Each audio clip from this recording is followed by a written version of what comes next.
Ladies, gentlemen, and friends beyond the binary, welcome to the Monday Discourse for today, June 14th, 2021. I guess the first time I've actually been able to do this stream because I had a couple weeks of, very understandable issues that we have now resolved. So, cheers to that.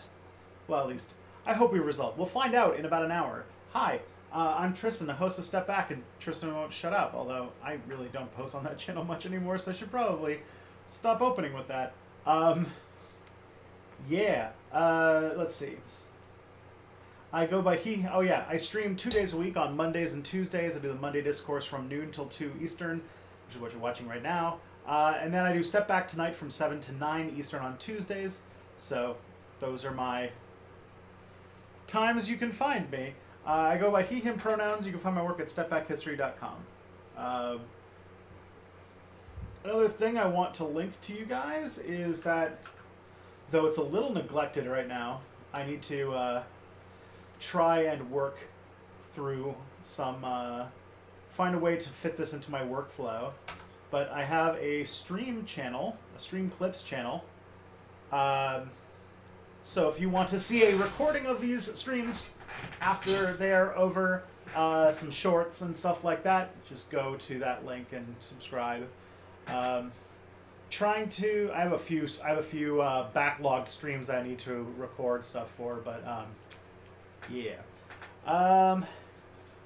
If you want to support my work, you can go to patreon.com/stepback. I just realized my microphone was way over here.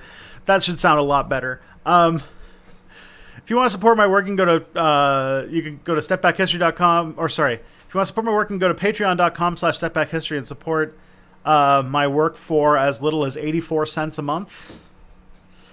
And yeah, if you want to, let's see, a little 84 cents a month, and if you go for a yearly thing, and you get to see ad-free videos early, which is always a nice little treat. I'm trying to set it up so that you get as much value for $1 as possible. That's my thing. So, what else we got here? If you don't want to do a Patreon thing, there's also Twitch Prime. Twitch Prime, if you have Amazon Prime, you get one free Twitch Prime subscription every month to basically support a creator at absolutely no extra cost to you. It's just baked into your Amazon Prime subscription. So if you don't use it, you just Amazon just gets to keep your money, so you might as well use it on someone. If you choose me, I'll be very grateful. As far as content goes, my latest video, which came out last Friday, was on why I'm becoming a prepper. That was a fun video. Seems that you guys enjoyed it. So that's out. That was a thing that is done. People seem to like it. Seems to be going down well with the public. Even Boxu liked it a lot. They liked the ad spot I did. Yeah, and my next video is continuing the White Power series to get to the early 1990s. We're going to talk about Ruby Ridge and Waco and stuff like that, so look forward to that. And yeah, if you want to submit a question for future streams, I'm going to get you guys a link. Yeah, so that's a link for getting access to future streams. Or, sorry, that's a link for submitting questions for future streams, which, you know, they stay in the system for a month. So if you stick around, you'll probably hear yours read at some point. But we've got a decent backlog for today, so it might be in future weeks if you choose just this stream. Okay, I'm trying to get through everything really fast. Also, new people, if this is your first time watching my stream, then hi, nice to have you here.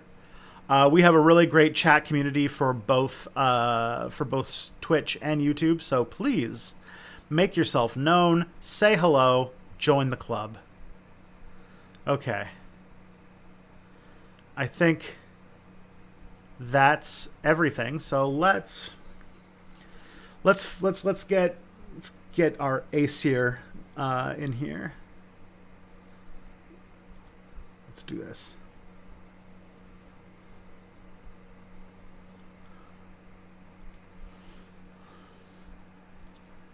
Hello. Hello? Hello. I hope everything is working, because I'm working on a new Discord account, and this is the first call I've had on it. Nice. Fresh new Babby Discord. Already broken, I can tell. There we go. Can you hear me, probably? Yeah. Cool. You might, no, I was going to say you might be a little bit quiet, but no, you're in the yellow. The yellow is good. Perfect. Hi, welcome, I'm here. I managed to arrive on time, for once. Wait, Well, I always run on time. What are you're we always talking on about? time. Yeah, it's. I managed to have an internet that can handle your power. My power, my intense Asgardian energies. It's true. Yeah, story on that. Basically, it's not a very interesting story, but I feel like the people deserve to know why the last 2 weeks there just haven't been streams. Although I tried, there are 8-second YouTube videos on my channel now that shows that I tried. Long story short is that Kelly and I had a normal sized internet that's fine for normal human beings to use, but what happened was is that my wife works for a nonprofit that does a lot of meetings. So she's a last 2 weeks she had a Zoom call at noon, just when the stream was starting, and it turns out that 10 megabits per second up is not enough for you to run a full HD stream at the exact same time that someone else is trying to do a Zoom call. So,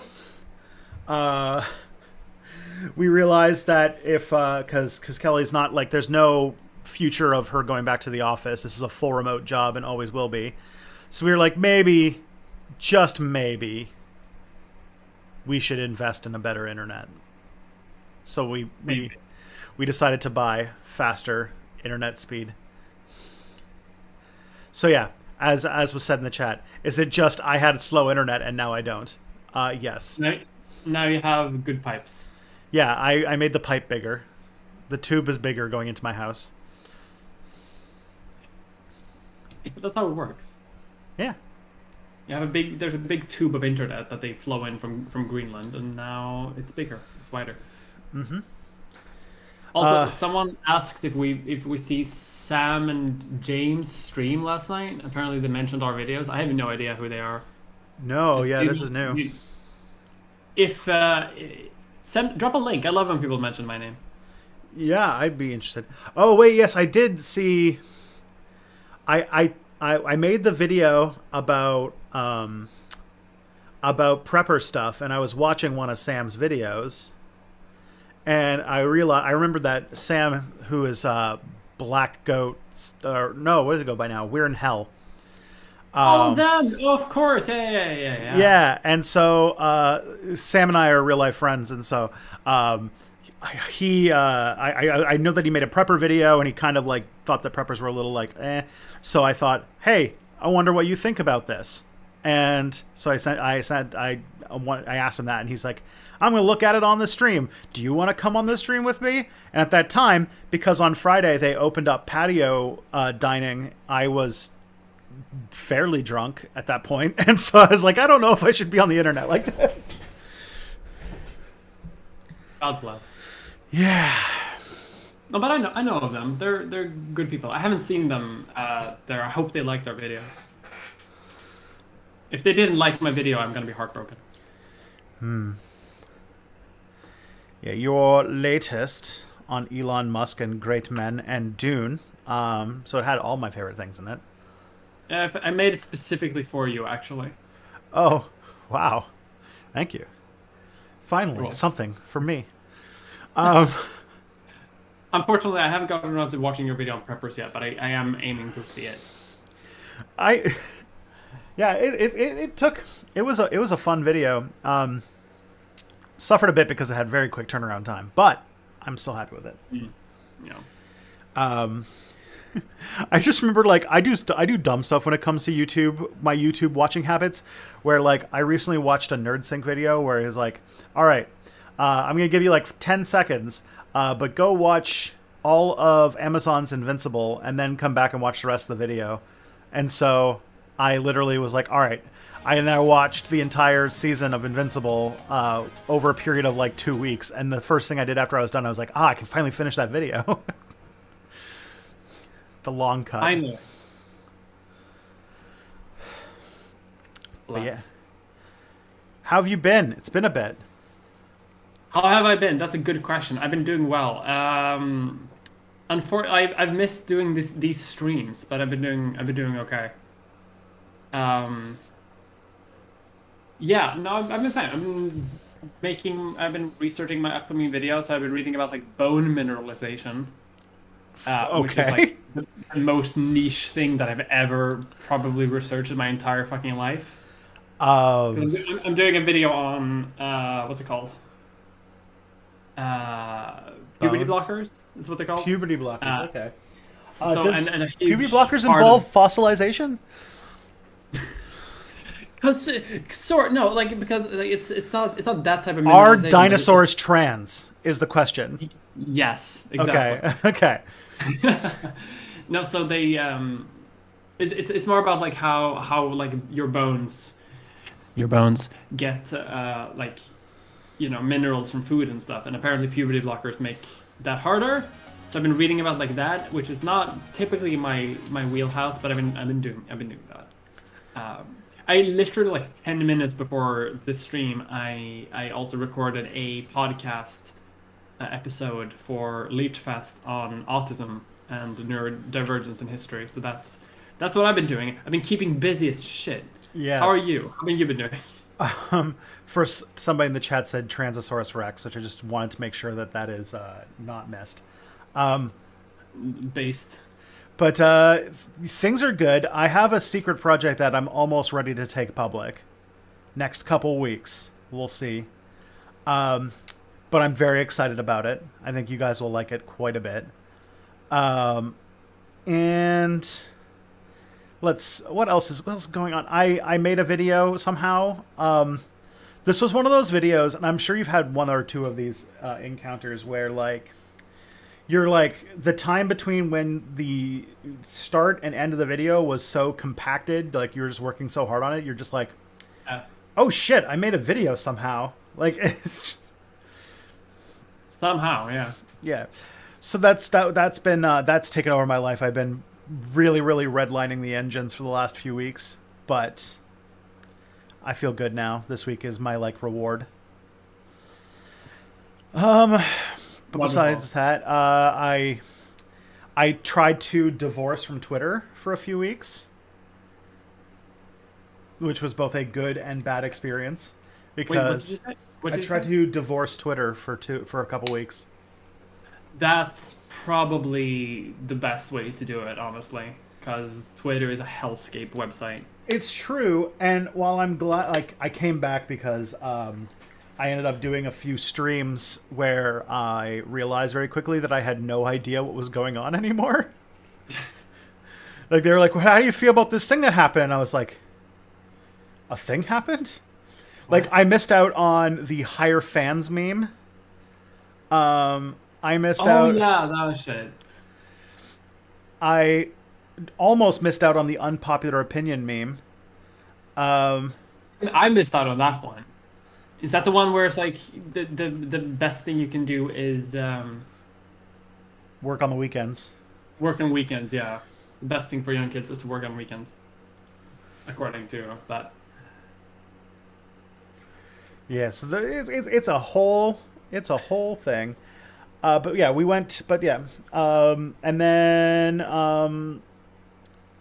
Ontario. You're free from bad memes. It's true, and now that even that I'm like using it again, I'm like mostly using it as a thing. I mostly use it for coordinating and talking with like you and some other people that I collaborate with regularly. Mm-hmm. And also, I am almost living out my dream. And we talked about this app designed a long time ago, which was designing an app that uses Twitter API so that you can post, but you can't read Twitter. You get no notifications from from anything, no DMs, no notifications on like how the tweet's doing. It's just like a hole that you can shove tweets into, and that's it. That's what Twitter's supposed to be like. Just everybody posting and nobody reading. Yeah, exactly. There's another version of this, which is I think the McElroy brothers came up with. I think Griffin came up with this, where it's like, it's either Griffin or Travis came up with the idea that like you get to have Twitter, but for every tweet that you read, a sound starts playing from your phone. So it's like "We Like to Party" by Vengabus starts playing louder and louder and louder and louder. So it's like you look at one tweet and you get like "We like to party, we like the bar. And then the more tweets you look at, it just becomes louder and louder and louder and louder, and eventually your phone explodes.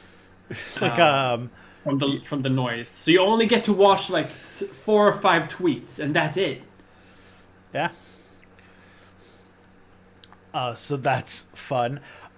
Discourses are all over the place here because we've opened up, so that's a big deal. But also we're getting Delta hotspots where this like Delta variant that is resistant to vaccines is starting to show up. So that's cool and good. Or should I say, I've missed that. Is there a variant that's resistant to the vaccines? there's a Delta variant of the vaccine there's a Delta variant of COVID that is resistant to the vaccines if you only have one shot.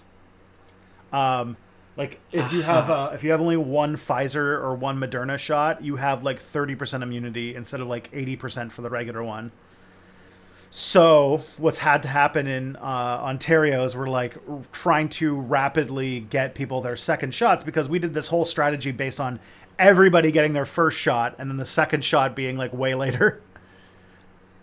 So now they're like trying to rapidly give everybody their second shots in these hot spots. And the fun one is that this time, like most of the time, Toronto, because Toronto is like a city of 2.5 million people in a province of 14 million people. It's like the place, like where half of all cases have been. Mm-hmm. This time, though, we're having like random outbreaks in places like,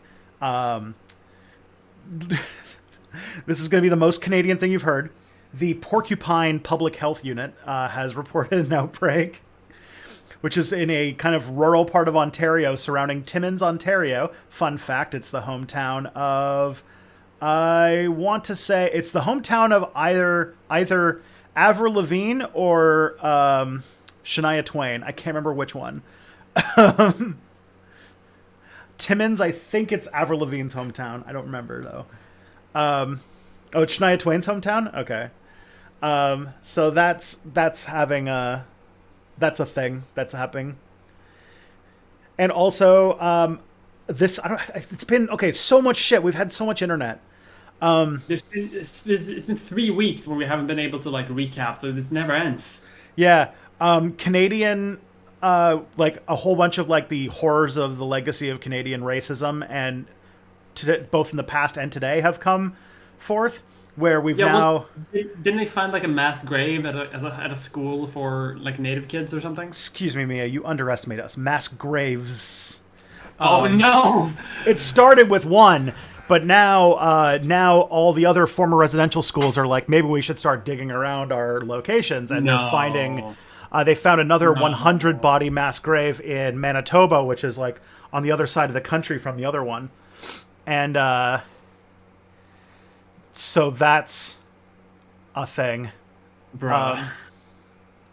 Basically, turns out that a whole bunch of indigenous children from the 1800s to about the 1970s were just going missing and nobody was looking for them. And turns out that they were dying from being horribly abused and, being like mistreated and abused and just all this horrible stuff, and that the schools were just sort of quietly tucking them away in these mass graves instead of like doing anything about it.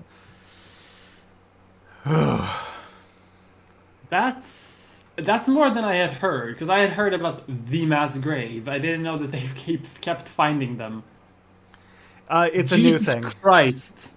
To show just how horrible Canada has been to our Indigenous people, to the point where British Columbia is currently considering canceling Canada Day this year and possibly discontinuing the holiday, which is sort of like our national holiday. Yeah. I'm just looking up to see if there's been like mass graves of. I'm having. I have to look. Sorry, I have to look it up a little bit. The other thing, too, is this happened just last weekend on Sunday. In my city that only has like 300,000 people in it, a white supremacist ran over a Muslim family with his car, killing all of them except for one, which is a child that is 9 years old. Yeah, I heard about that too. Yeah, and the guy was found several blocks away at a mall that I have spent significant amounts of time in body armor. So this hit real fucking close to home. Yeah. What is Feels Canada like- supposed to celebrate? It's the anniversary of when Canada got independence. But yeah, I like that you call it Independence Day, but you don't call it Independence Day, but it is an Independence Day. 'Cause- it's the day the British North America Act went into place, which made us go from a colony to a dominion. So it's not. Oh, so yeah. So it's not like proper independence, but it's like more autonomy bullshit. All right. But also before that, we were several different colonies, so it was like, let's take all these colonies, mash them together, and then call it a country. So that we don't. So like that's British Columbia and Upper and Lower Canada were mashed together, and here we are. I guess the Hudson Bay Company is in there too. Like I only know about Canadian history from Victoria too, so I don't know shit. That's about all you need to know. But yeah, that attack happened in my hometown. There was a huge vigil. All of the political leaders came to my town, and when the Conservatives showed up, they were booed, and then there was a discourse about you shouldn't boo politicians at vigils, despite the fact that it's a party that's like weaponized Islamophobia to rise to power. Yeah, like you should for sure you should for sure boo politicians at vigils. Otherwise, the vigil is nothing. It doesn't mean anything. Like, didn't didn't some people like boo Hillary Clinton at some event somewhere, like early in the Trump presidency, and everyone was just like, "You can't do this. This is misogynistic." But people were like booing Hillary Clinton's involvement in like drone bombings in the Middle East or something like that, and that's why they were booing. So yeah, it's a perfect encapsulation of using of the new liberal tactic of using socially progressive talking points to try and dissuade from talking about anything that would actually do anything about those social issues. Yeah. What a lovely time. Yeah, this has been, and though it is Pride Month, that's fun. It is Pride Month, that is fun. It means that we get to have Raytheon on our side. Yeah. We get to have a bunch of corporations have their logos be rainbow colored, which is what equality is. I am learning on Twitter through Discourse that apparently Pride is gay, and that's bad because children go there. So that's my that's what it seems I'm learning. Yeah, there's discourse on that, and we should just like our basis for every week should just be like, what are the keywords that we muted this week? That is true. Fine. Okay, that's true. Let's do that. I've muted kink, pride.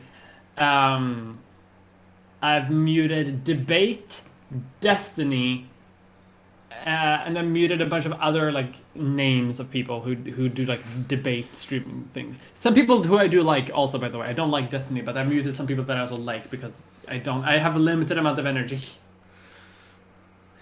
That's what I've been blocking this week. I don't mute words, but I probably should. You've missed a miraculous feature of Twitter that makes it like barely sustainable to use as a platform. I mute accounts that I'm like close friends with, because like if they just post a bit too much, I just like, no, be gone. Yeah, the only time I've ever muted a word is because I have this friend who really, really likes posting pictures from some anime that she's really into. And so I've like muted the name of that anime so that I don't stop seeing these pictures. Yeah.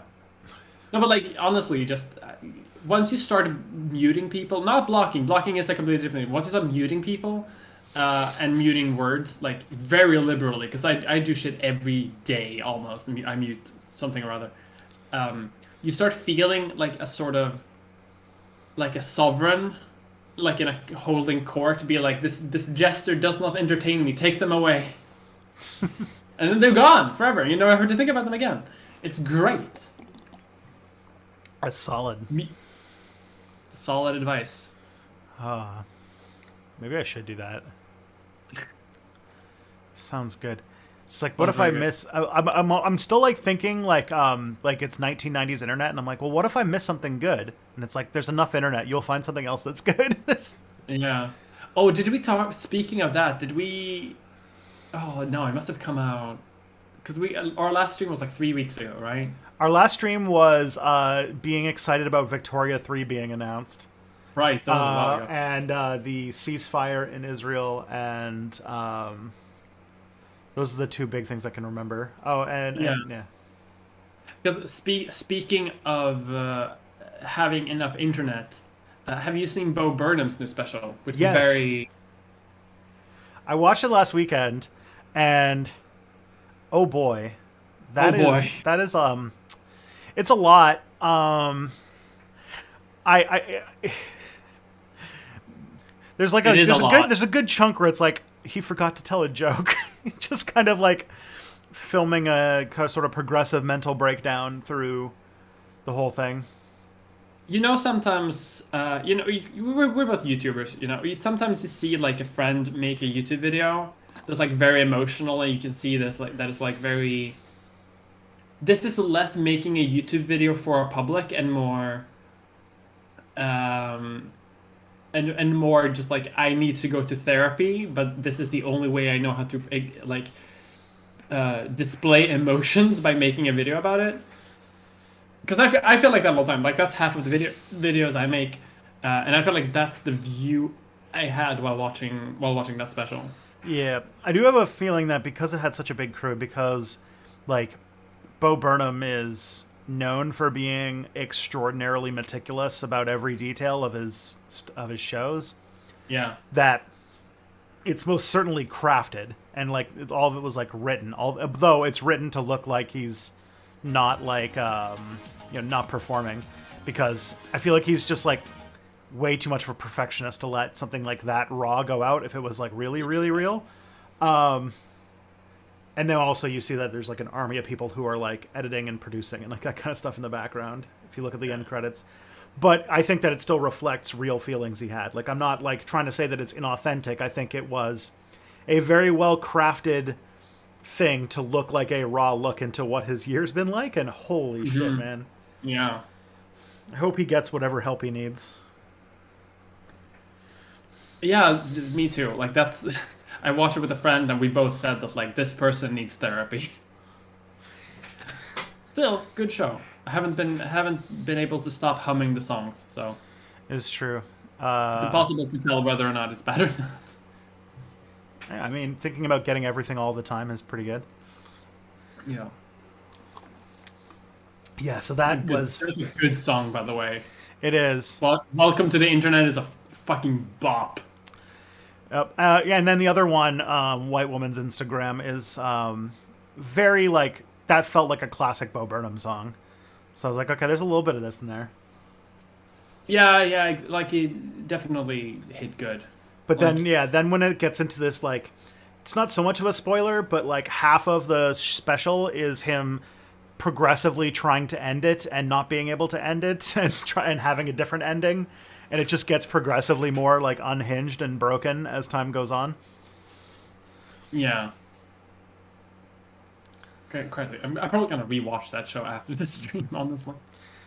Also, my particular love, because of how much I hate the way that social media is going, was there's this bit where he sings a song and then he reacts to it. But then after the song's over, the reaction that he's playing is starting to play in the corner, and he starts like reacting to his reaction, and then he starts reacting to his reaction to his reaction, and it's just like... That's honestly one of the best bits I've ever seen, commenting about like internet culture. Yeah. But it's very much like an internet culture focused special, right? It's very much like a YouTube video in that sense, more than it is a Netflix special. Like it could definitely be a YouTube video. And that segment really fucking epitomized like the good shit in there. Yeah, it just reminds me so much of like when you open up a random Twitch video and like a Twitch politics stream, and it's like Yeah. 3 people on a Discord call reacting to somebody reacting to a video that's on YouTube, and I'm like, I want no part of this. Whatever Yeah, this yeah, is, yeah. I don't want to be there. Yeah, exactly. God. The amount of people, and then like we both have friends that do this, but like I could never have a YouTube channel where a streaming channel where I literally just watch YouTube videos and react to them in real time, and that's like a huge thing at this point. Mm-hmm. Christ. Yeah, the other thing is the other part. Jennifer Love Screw pointed out the part where I show up in the video, where it's like the sock puppet song. It's like I was like, why am I in this? Why am I in this video? The basic narrative taught in every history class. Because like Is demonstrably false and pedagogically classist. Don't you know the world is built with blood and genocide and exploitation? yeah, I obviously Bo Whole Burnham's a network fan of of the that. show, so thank you for watching Step Back History, Mr. Burnham. I was about to say, like, when I watched that thing, I like considered like, does he watch leftist YouTube? He might. Like, because like the lighting and the styling and the content all felt. I wouldn't be surprised if he like watches ContraPoints. Is what I'm saying. Yeah. Oh man, yeah. Anyway. So that special was truly special. I hope. Maybe this is me just being a defense mechanism. I hope that a lot of it is him trying to make an impact on something, and that it wasn't like as absolutely brutal as he seems to be making it out to be. But also, damn, it is. Yeah, but as you said, like it is theater at the end of at the end of the day. It's impactful theater, but it is theater. At the end of his last special, he did a whole bit about pretending to be Kanye West and about not being able to handle the pressures of the work that he does. And everybody was like, wow, this is really good. I wish that, like, if Bo Burnham did more content like this, it would be, like, really impactful. And then a monkey's paw closed its fist, and the next special came out later. Oh no, did I lose? You there? Or are you just, like, really, really still? Everybody, Mia has disconnected. We'll get her back in a second. But enjoy her frozenness. Unless, yeah, we're good. Our connection's solid. So, as soon as she figures out that she's disconnected, she'll be back.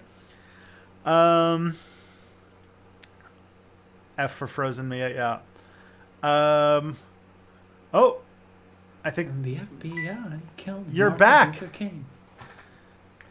Hello. Properties inherently theft. Neoliberal fact. Oh no.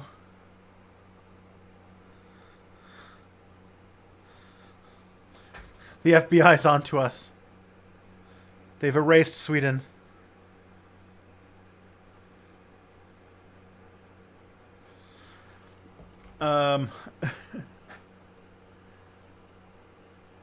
Mossad's gotten to her, yeah. Oh man.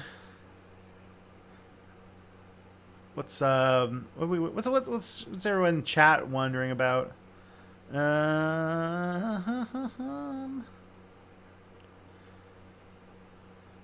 Regulating your newsfeed and friendships on social networks makes them a healthy place to be. It's a matter of being a regular curator. That's fair. The special was good. I agree. Oh. Is Mia coming back? She just DM'd me. Everything just died on my end and glitched out entirely. I had to reboot my computer on my way back. Alright, so she'll be here in a second. Alright. So you're stuck with just me for a minute or two. Alright, let's see. The Miaverse is becoming stuck. Be the CIA's job? Well. Mossad has a history of fucking with Sweden is the thing. Just doing that TikTok trip, she pretends to be a picture. Oh no. Quick, trash talk Sweden now. All right. I don't like Swedish meatballs. There, I said it. It's out there. Mia does not have to hear that fact that they're not tasty. IKEA furniture looks tacky. Even though I buy it, like this thing came from IKEA, my desk came from IKEA, but I don't like the aesthetic. But I buy it because I am cheap. Hello, I'm back. You're back. Okay. You don't listen to anything that I said before you came back into the call. Uh-oh. The chat asked me to trash Sweden, and so I was. There's nothing to say. I said that IKEA was tacky and that I don't like Swedish meatballs. Listen, that's fine. That's actually fair. Hi, I'm back. I have no idea what the hell just happened. My entire computer glitched out in a way I've never seen before. Like mosaics on my screen. I felt like my computer was having an acid trip, and I had to reboot it. Oh, that's the other thing too. Is they were speculating whether it was the CIA or Mossad that was responsible for taking out your stream. I mean, clearly it's collaborative. Yep. Why one or the other? It's definitely both. What's it called? They have a list of Swedes that they needed to take out. First one is that prime minister they assassinated in the 60s, and the second one is Mia Mulder. I'm definitely a target. Yeah, the cops for sure know who I am, by the way, which is like I don't love that. Like whenever I go to Pride in Stockholm, the cops will walk up to me and like refer to me by name because one time I did an activism too hard. So. Oh boy, that sounds like a fun story that we probably will never know. No, I led a protest into occupying a government building for a day, and the cops had to drag me out and arrest me for it. That sounds. And now they got me on file, I think. Previous life that no longer I do. Activism is hella fucking boring. Well, it's not boring, but it's like exhausting. Mm-hmm. Yeah, I've talked with Kel because like my wife is an American citizen or a dual citizen, I guess, right now. And if we ever, for whatever horrible reason, decide to move to America for some reason, and I have to apply for American citizenship, it's like I don't know if I would actually be approved. Yeah, like have you ever been affiliated with the Communist Party? Maybe. The answer to that is no, because their office was in Toronto and I couldn't get there to pick up the card. So they never formally registered me into the system. Incredible. But anyway, I'm back now. Hi. Hi. Hope everyone is having a good time. Yeah. Kelly and I were just talking about how to, like, would it be cool if we moved to Hawaii? And then I was like, it would be kind of cool until, like, anybody got sick. And then it's like, oh yeah, that's why we don't live in America. Yeah. Like sometimes I'll have I have acquaintances that will sometimes talk about like, oh, I want to move to America. I want to move to New York. And it's like, do you? Do you really? You live in a country with free university and free healthcare, and you want to move to a country that has neither. Have you seen the news?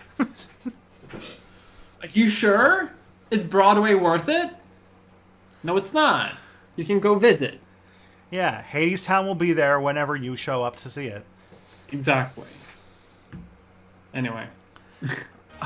We ask questions sometimes on this stream, I think. Oh, yeah, Sorry for derailing everything. And also, like, it's not a Monday Discourse stream unless there's, like, a catastrophic technical failure. Mm-hmm. So, we have a Dutch viewer, and we have a viewer with a Dutch name, and they are two different people. Beautiful. So, this is a question from a person whose name is Orange Man, but it's spelled OranJEMAAN, which is the Dutchest way to spell that. Yes. Who's not Dutch, as we've learned. The first question we got here is, have you ever played adventure games? And if so, what is your favorite? Adventure games? What a Yes. specific question. Do you wanna go first? I think I have an answer lined up. Okay, so this is gonna really out me as a pro gamer. I don't know what an adventure game is. You know what? Based. Okay, like I bet if you like described the genre to me, I probably would know what it is, but I can't currently in my head just piece together what an adventure game is.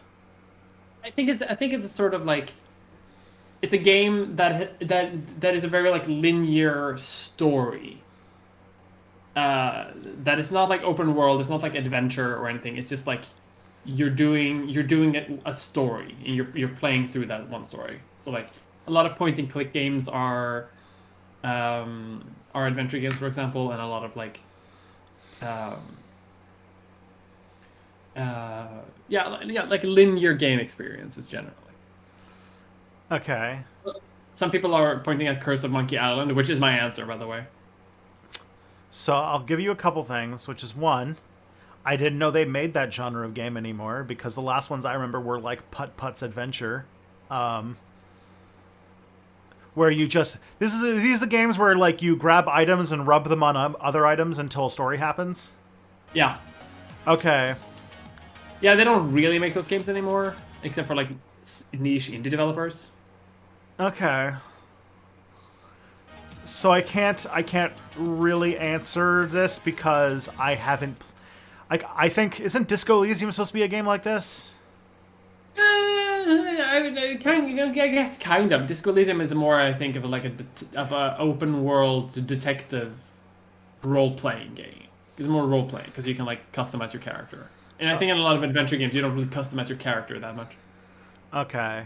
So I think I can very clearly say that these are not games I play, so I can't really answer. Less. My favorite game is Curse of Monkey Island. That one, because it's one of the few games that I owned as a child that like worked on my fucking like CD disk drive back in the day. When computers had those, and like yeah, I'd play it like a lot, and I'd never finish it because it's very hard, but it's very very good because there's a scene where you recruit pirate barbers to crew your pirate ship, so that you can get your map that's made of skin back from a I think French pirate who you can only defeat by rhyming.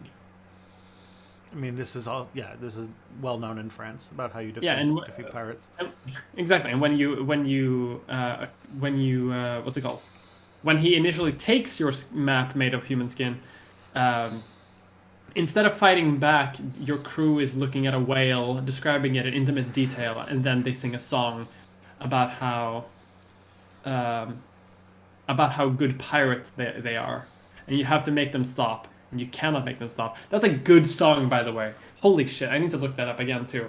Like, Curse of Monkey Island is the best game ever made. I'm not like it's one of the best games ever created by a human person in the world.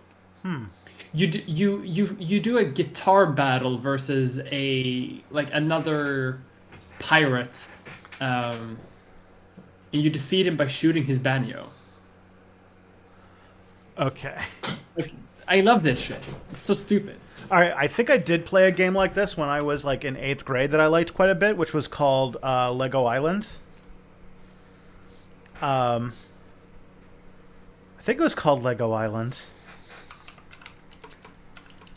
It was Lego themed, obviously.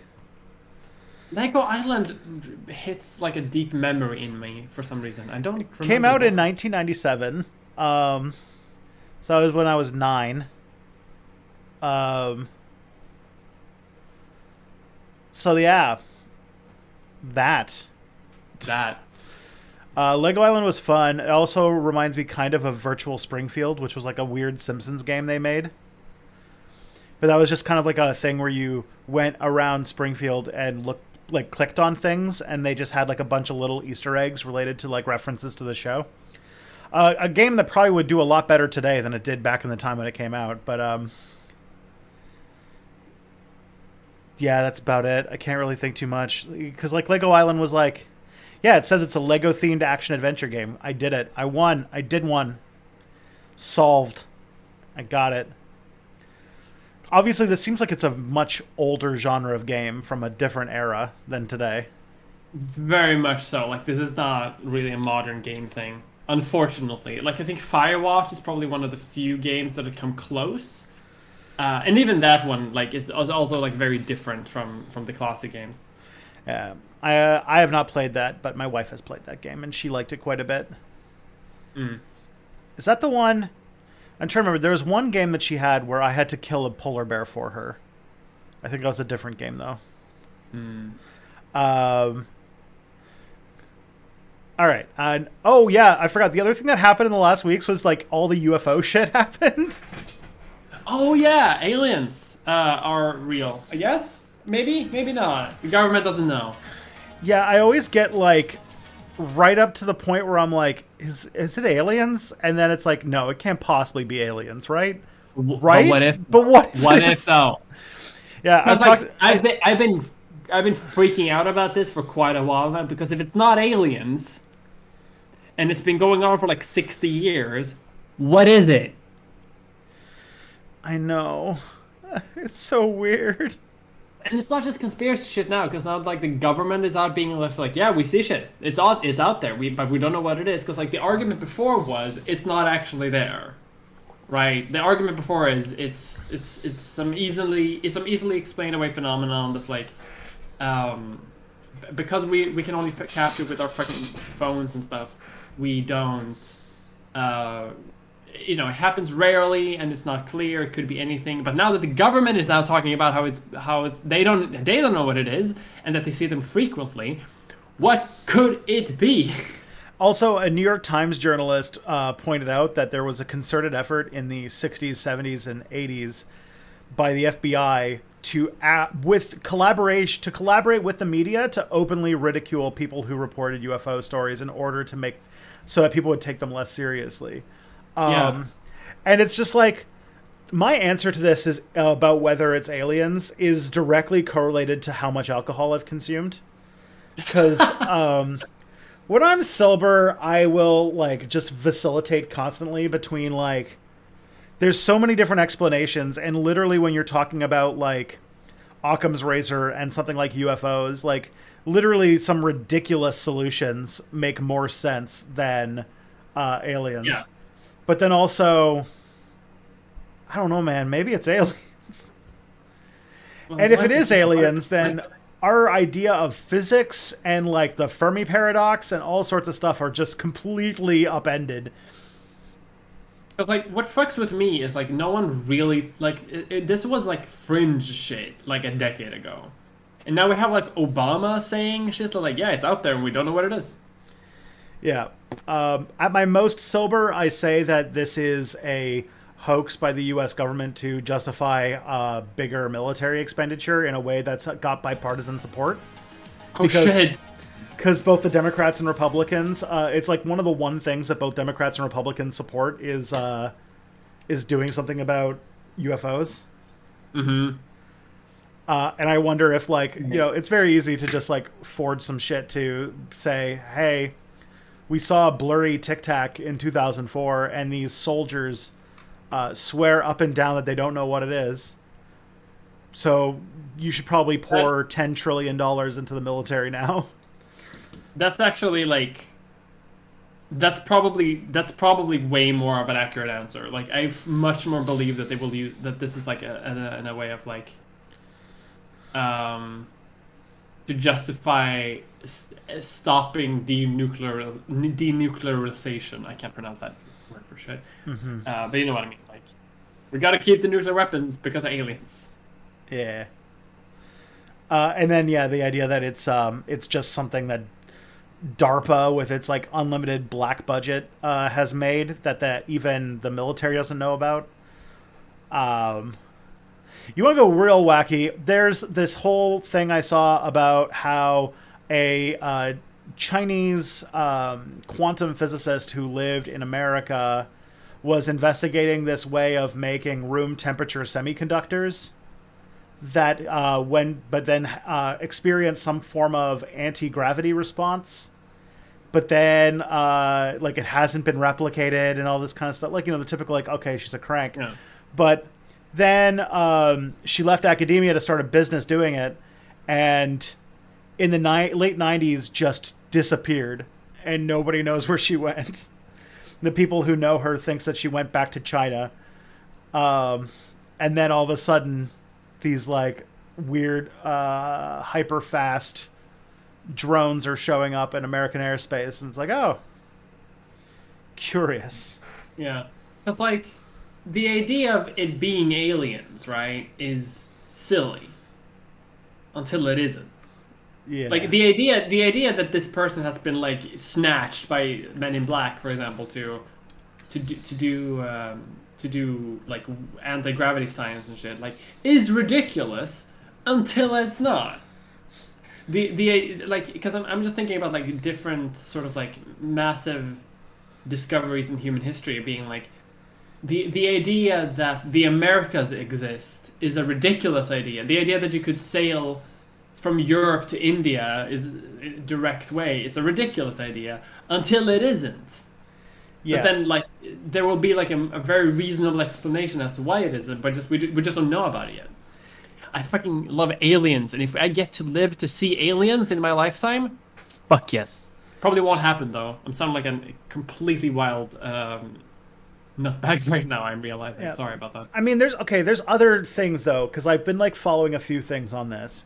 So I did say like, oh, it's like faked to get money for the military, okay, or it's just like technology made by like some stuff like either another country or by like the deepest, darkest parts of military research in America, and we just there's not communications.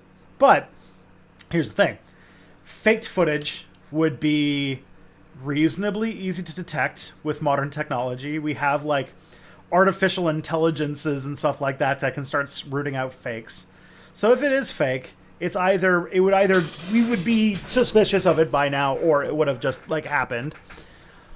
The other thing is that, and this came up in like this like New York Times journalist who did a piece on it recently, that if it was some sort of like super dark technology, the Tic Tac video, the USS Nimitz video, which is like the biggest one that they're talking about.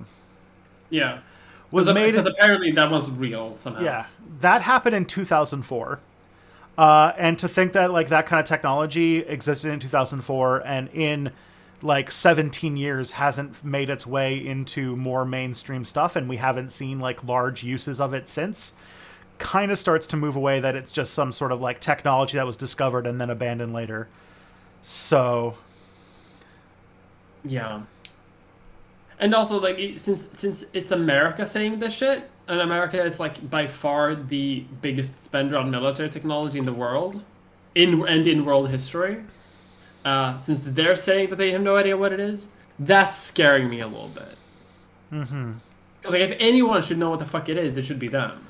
Yeah. And if they haven't figured it out since 2004, as you say. The fuck? Yeah. So apparently they have to disclose in about 11 days with a report. But there's also going to be a classified section of the report that is probably going to have all the good stuff. Or all the stuff that includes, like... This is the thing. Classified reports often turn out to be either something that truly people shouldn't know. The things that, like, for example, remember how there was like all the hype up about the secret files of the JFK assassination that were locked away for 50 years. And then in 2013, when that stuff became public and they opened it all up, and it was like, oh, it's just because it has the names of a bunch of assets they had in like countries like that they didn't want to admit that they had assets in. Like, they just don't want to say that like the UK, they had American spies in the UK in the 1960s. It's like, okay. Okay. And some of them would, like, if you found out who they were, you'd be able to, like, trace through to, like, probably assets that are active today and that kind of stuff. Which is, yeah. Huh. That's fun. But what if it's aliens, though? See, this is Like, it probably isn't aliens. That's the point. I have to be realistic here. It probably isn't. But what if it is, though? yeah. I mean, look at my hair. I need to always insist that it's aliens, at least in some capacity. We are historians, after all. Eventually, we do need to start applying for jobs at the History Channel. What we're doing now is we're building a resume so we can show this to the History Channel and be like, no, listen, we're put us on Ancient Aliens and we'll talk about it. Oh man, you give me one episode of Ancient Aliens where I can do whatever I want. Oh my gosh. You're gonna see some shit. Ooh. Okay, the first question we got, the next question we got here is, okay, this Next is fun. question. This is the oh no, sorry, it is the next question. I thought it was the first question. I forgot the other ones. So this next question has to do with the new podcast After the Revolution, which is like a science fiction novel that Robert Evans wrote that's being published as an audiobook. Yeah, I've read the first couple of chapters. Yeah. Yeah. So according to this, Robert Evans is putting out a novel podcast in his It Can Happen Here timeline. I've been listening to it, and it seems he has added cyberpunk elements like the internet connecting brain implants and vat-grown synthetic muscles and soldiers. Do you think that kind of thing undermines the realism that made the original podcast so compelling? I mean, I think it doesn't take away from the original podcast, right? But at the same time, I think it's important to view this for what it is, and what it is a science. It's a science fiction. It's a science fiction novel first and foremost, with political elements and their political allegories. But it's not supposed to be a sort of like. This is not a cautionary tale, because the cautionary tale thing was It Can Happen Here. This is more, very just like solely a science fiction thing, which is fine. I think like it's not necessarily the same, but it's yeah. Yeah, I don't think it's... Yeah, someone pointed out it's not really in the It Can Happen Here timeline. It's never sold as that. I think he's been working on it since before It Could Happen Here. But it does just takes place in America after a civil war. And first thing you can tell, from like the first goddamn scene, you can tell it's extremely...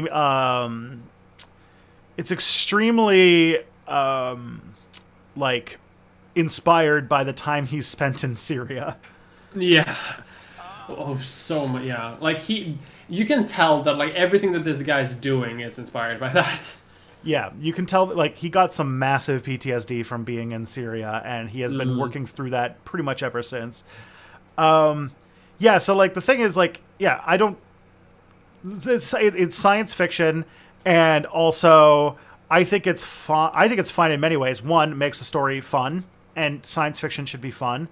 Second, a lot of it's what it seems like is that a lot of the chrome and stuff that's being mentioned in the books is more about talking about the ways in which warfare and military training and sort of just like the military owning you when you're a soldier leaves behind these like long-lasting scars. Like the first time you see like get in the head of somebody who has these kinds of things, it's about all of the augmentations that the military gave him, basically just making him completely like strung out and a mess. And the only way that he can like put it to bed is by taking copious amounts of drugs. And it's like, oh, that's a metaphor for PTSD. That's a metaphor for what military service does to you. So, yeah. And that's like always what science fiction is good for. And it's never really been like it was never sold. It's not like sold like The Expanse. It was never sold as like this hyper realistic thing.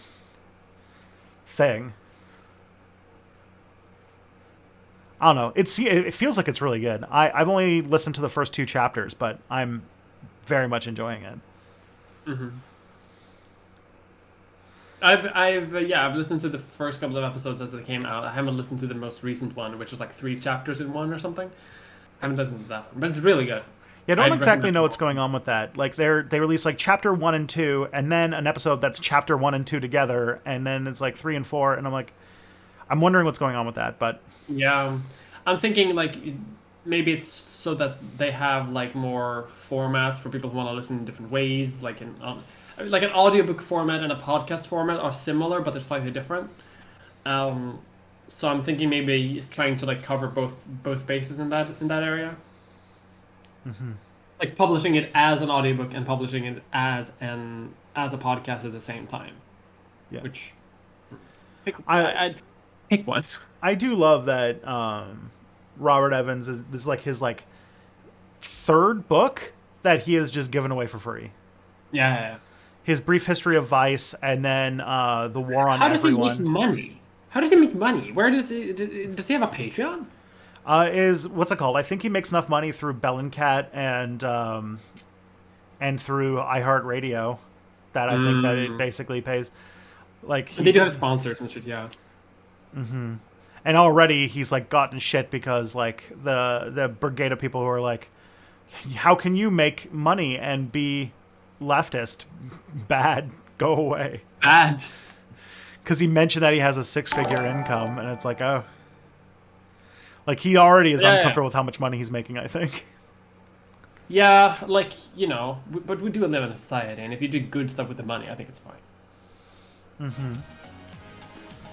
But also, there's a lot of people who have a vested interest in trying to make the claim that he's a CIA asset. There's a lot of like authoritarian leftists who are very convinced that he's a CIA asset. Everyone that everyone that like the edgy fucking left don't love ends up being accused of being a CIA asset one day or another. Yep. Like Christ.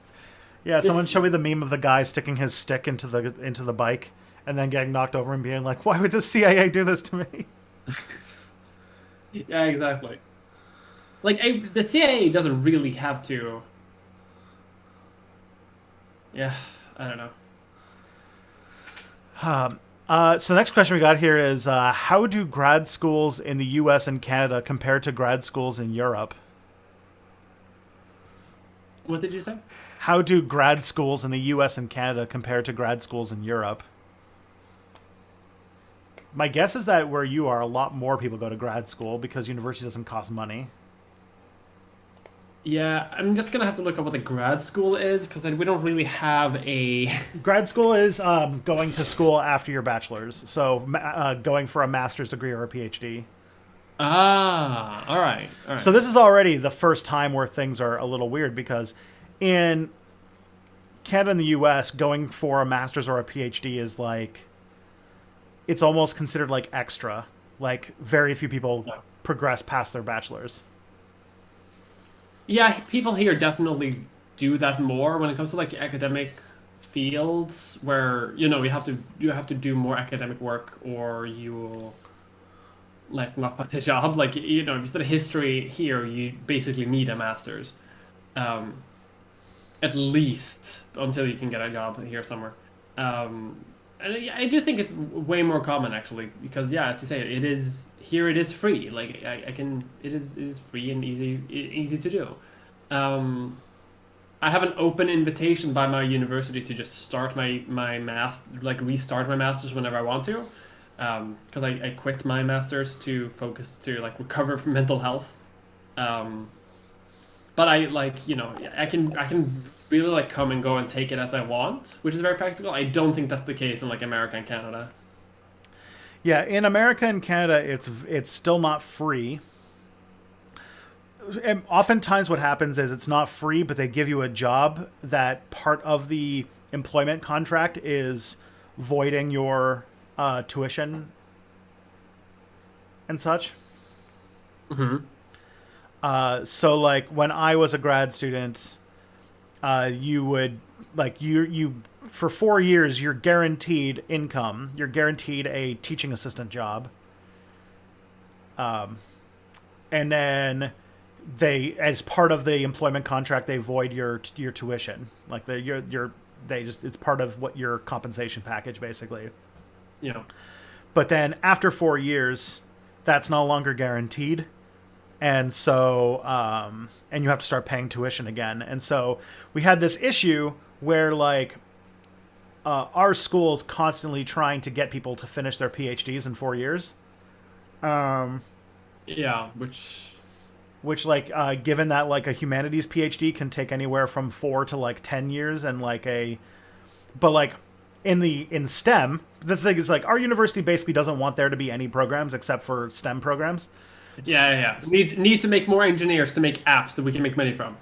Yeah. So in my university, the 4 year contract is just designed to take on get a fleet of underpaid TAs and then just wash out tons and tons of PhD students because nobody can afford to keep going after the 4 years are up and they can't find a job. And so that's happened tons of times. And then what they do for science students is that when you show up at a lab for your science master's or PhD or whatever, your supervisor just latches you onto their project and they basically tell you what your dissertation is going to be about. Or now, oh man, you want something that just shows like how cursed STEM can be sometimes for humanities people. In our school, it's fairly common for our science PhD students to do something called a sandwich thesis, which is just they take 3 articles that they've published during the time they were doing their dissertation or during the time they were doing their PhD, and they just give 3 journal articles submitted as their dissertation.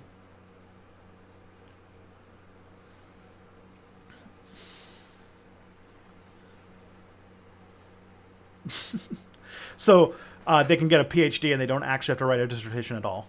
Yeah, the fuck? That's bullshit. Yeah. Now, to be fair, during those 4 years, during those 4 years, my experience with grad school is that science students work so hard.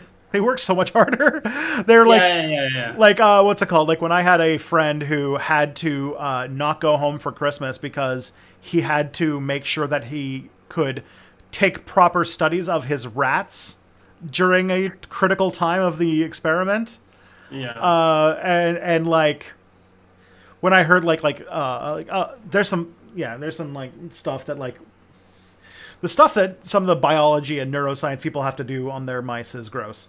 But and like they my podcast host that I work with has done that, and I've heard that it is horrific. Yeah. And there's like the stuff that they like actually like, all right, well, we have to keep this a little bit secret because animal rights people will get mad at us and stuff. And it's like, okay, yeah. Anyways, the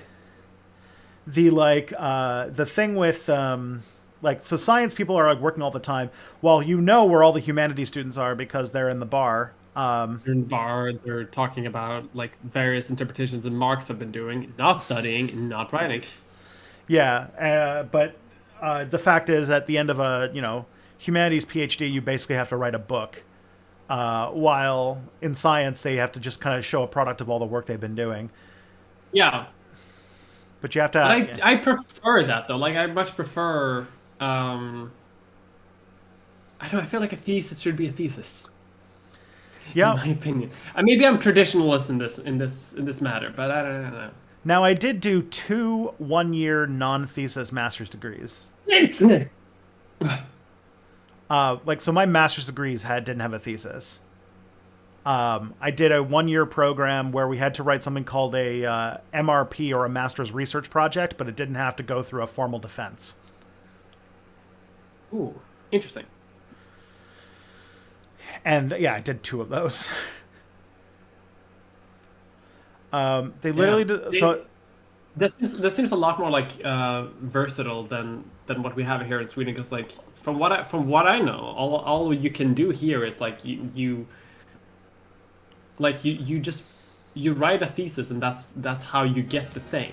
Like anything else doesn't really matter. Like there are variations on like how to write the thesis and how to get to like how to support that thesis. But like at the end, you're supposed to write a thesis and then you get the diploma.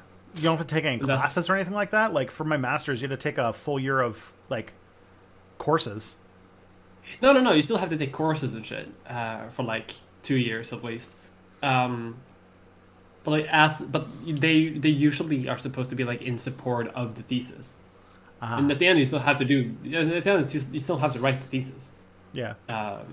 And as far as I know, that's also how it works in many STEM areas here too. Although I'm not sure. Okay. Oh, damn. The pollen outside is killing me, so I'm sorry for sniffing. You're got the allergies. King Cyrus the Great, by the way, thank you for the $5 super chat. Sorry, we were caught up on a thread and I didn't want to cut it off. They literally describe the CIA as if it's a supernatural organization. It's like, guys, they're a human institution. They aren't the Adjustment Bureau. Oh, that's a reference to the new Marvel show, isn't it? Oh yeah. Oh shit. But Loki. I freaking love Loki. That show. I haven't watched it yet, but I was waiting to. I was waiting to see if it was a WandaVision or a Falcon and the Winter Soldier, but it sounds like it's closer to a WandaVision than the other. Honestly, from what I've seen, it seems way better than WandaVision. This is so far my favorite. Sorry that we're completely diverging from the point of talking about Marvel shit now, but like Loki, so far the opening episode was the best opening episode of any Marvel concept that I've seen ever. All right, I should watch it then. Like, but I'm just a sucker for the 70s, 60s aesthetic because it reminds me of my grandparents. But I love it. Anyway. But yeah, just the CIA becoming sort of this mythical supernatural organization does it undermines a lot of things. It undermines this is why so many leftist groups just devolved into people yelling at each other, is partially because the CIA actually would do shit to try and disrupt that, but also the sort of atmosphere of paranoia that it creates then tears people apart. So yeah. A while back, I watched a documentary about a 2004 experiment where a scientist was fenced off a farm and released a load of lab rats on the farm to see if they would still live like wild rats. I think that was the only kind lab rat experiment I ever heard of. Ooh, okay. It sounds potentially kind. Sounds also potentially pretty unethical. Yeah. Depending on how it works. What's it called? One of my good friends in grad school was trying to cure ALS. Specifically about trying to find a link between concussions and ALS, which means they just had to give a lot of rats concussions. A lot of mice experiments are very unethical. All cancer research that you hear about basically involves giving hundreds and thousands of mice cancer. Yeah, they have an entire genetic line of mice that just get cancer because they just need cancer mice. Need mice to have cancer. Various types of cancer. Mm-hmm. And there are some, That's how you decide. Dig more into what my scientist friends have done before people think that I'm some sort of monster for even being associated with them. No, this is what STEM people do, by the way. This is what involves in STEM. There's a lot of unethical shit that goes on to animals in there. That's why history is objectively the best science, because we don't do shit. We read old books, and that's it. And we think. I do like that they basically can't do many experiments on cats for animal behavioral studies because they just cannot get them to behave in any way. They can't motivate them to want anything. It's perfect. Perfect creatures. Yeah, they're hard to control. All right, so now we're going to get a question from the person who is Dutch but doesn't have the Dutch name. All right. Which is Pim Koremans. I have a dumb question. Excellent. We specialize in this. There are no dumb questions, but also yes. There are dumb questions, and I like them more. Oh shit! The next time I'm gonna do substitute teaching, I'm gonna use that line because usually you say hey, there are no dumb questions. Ask me anything. That's the best. There are dumb questions, and I want to hear them. Yeah. So I have a dumb question. What's the difference between history and historiography? Which is not a dumb question, and actually one that is very that I'm going to try to explain it to you, and your brain is going to okay. history is studying the past. History is studying the past of the field of history. Yes. It's literally historiography. If you break it down, it's the history of historical writing, or the study of historical writing. The history of history as a science. It's Yes. very meta, and also very important. Yes, it's probably the most important class that you'll take in undergrad, because you have to realize that when you're a historian, you're not just doing original research, you're like speaking to a conversation that's been going on for decades.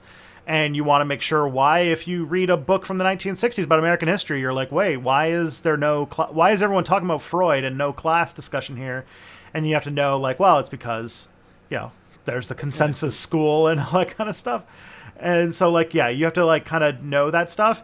But also, you get into philosophy of history in historiography sometimes, which is also one of my favorite topics, because you get into, like, people like Hayden White, who find you can, like, talk about the writing of history as a literary genre and analyze it using literary conventions, which is, like, used to, like, figure out, like, different types of things, like, well, it's basically you learn about the fact that even historians write their work based on fictional archetypes that we learn, because that's sort of the way that stories work. And you can tell by, like, how they frame things and how they talk about, like, how they, like, discuss and write things, kind of like how you would discuss the way that, like, an author writes it in a novel, to really understand a lot of, like, how the author sees things. And then, I think Hayden White was the person who broke it down into, like, most historians are either liberal, conservative, socialist, or anarchist. And, like, those are, like, the four major forms of history.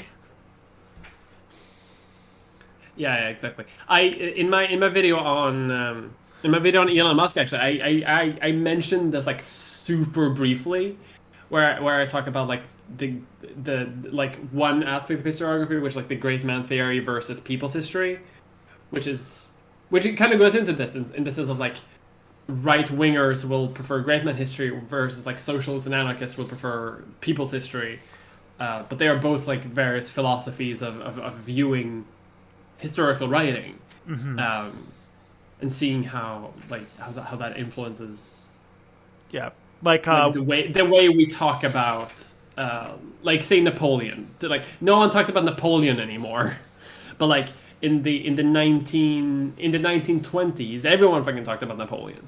Yeah. For example. Then there's, like, things like I don't know if this was true. This is in American historiography, because obviously that's the one that I read for my area of research. But there's this book called That Noble Dream, which is about how the history of the historical profession has been attempting to be objective and failing over and over again. Like, history is this field that has been trying so hard to be a science its entire existence and failed miserably every time. And then there was this really nasty book that came out.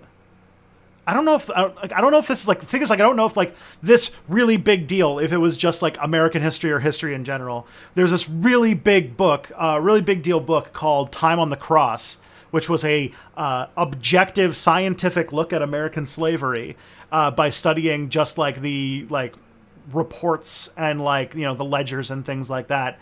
And it came to the conclusion that slavery wasn't that bad, actually, because if you look at it, they only beat people this often and, like, those kinds of things. And it was just like, everyone was like, oh, this fucking sucks. We're never going to make a book. Like, let's never make a book like this ever again. And it got, and also just, like, dealing with things like how history got into cultural theory, like, 20 years later than everybody else. So we had to, like, figure out how to implement, like, Foucault's writings into our stuff in, like, the 1990s, when everyone else had been doing it since the 70s. I refuse to do that to this day. I'm the only... everybody... Reject Foucault. Okay, Jordan. Dr. Peterson. I'm actually here. I've been here the entire stream. I think there's a lot that anarchists can learn from Foucault, in my opinion. But probably. But I do my favorite thing is you can study historiography to learn why Jordan Peterson is so full of shit when he says postmodern neo-Marxists, when Marxists referred to postmodernists as like the last dying grasp of the proletariat trying to cling on to what's it called, to legitimacy, because they were, their whole radical doubt thing was like, you can criticize Marxist theory too. Mm. You don't know a whole lot about Foucault? Everything is a prison. All of it. It's all prison. All of society is turning into a prison. And also everything is BDSM. Everything is either BDSM or prison or both. Those are his... Everything is sex except for sex, which is a prison. Yeah, there you go. That's the one sentence description of Michel Foucault's work. I don't like Foucault's work because like whenever I was working on my bachelor's, every fucking professor I had kept telling me to be like, you should read Foucault. Like, Foucault is pretty good. And then I would be like, no, I don't want to. So I didn't. I used other sources to build up my theory, and it always ended up better than what my advisors wanted me to do. That's how I ended up with good grades, by rejecting Foucault. See, I think there's a lot. I really like Discipline and Punish. I think it's really useful for understanding how states and organizations work, especially about how states, because they are dominating over a population of people, and that their goal will always be to further and further control suppression, which involves more and more and more and more control over the bodies that they are, the sort of like biopolitical. Oh boy. Okay, this is getting into like this is like grad seminar words. So I apologize if I say words that make no sense. But you sort of get into the biopolitics of things, where states are increasingly obsessed with controlling the bodies of the people who live in the country, i.e. like literally controlling what they can and can't do, what their lives can be like, those kinds of things. And so almost any organization that has any form of hierarchy is constantly going to try and increase the hierarchy and impose greater and greater controls over everybody under them, to the point where everything turns into a prison. Like schools want to keep behavior good and keep grades up, so they keep being more and more authoritarian about how they treat children, until school basically looks like a prison by like building fences around and having very rigid timetables what they're allowed to do and like that kind of stuff. That's basically like Foucault's major theory of Discipline and Punish. I mean, he had a lot of big theories, but that's the big one. And I feel like that's actually a really useful way to look at like authoritarianism and the concept of hierarchy in society. Mm-hmm. But that's just me. That's like the one idea from Foucault that I really, really like. And I used it a lot in my my first master's project, which was about Islamophobia and such. Yeah, the BDSM thing is just that Foucault got really into BDSM like right before he died.